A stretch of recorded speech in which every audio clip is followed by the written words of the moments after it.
Hi friends, வணக்கம். சென்னை பெருநகர காவல்துறை சார்பாக போதைப்பொருள் விழிப்புணர்வு கிரிக்கெட் போட்டி நடைபெற்றது. இதில் ஆவடி காவல் ஆணையரக அணி சிறப்பாக விளையாடி முதல் பரிசை வென்றது. அவர்களுக்கு வாழ்த்துக்களை கூறிவிட்டு விரிவான செய்தியை பார்ப்போம்.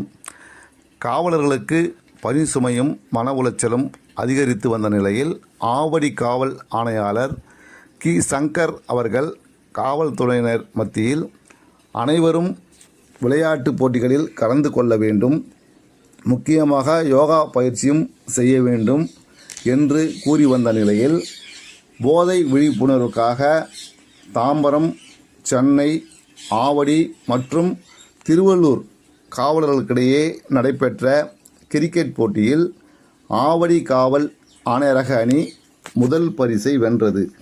இதில் கோப்பையை பெற்று வந்த அந்த அணி ஆவடி காவல் ஆணையாளர் சங்கர் முன்னிலையில் கோப்பையை காண்பித்து வாழ்த்துக்களை பெற்றனர்.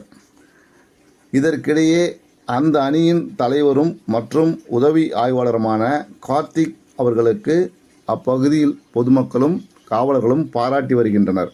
நீங்களும் பாராட்டலாமே. செய்திகளுக்காக உங்கள் பிரேம். நன்றி.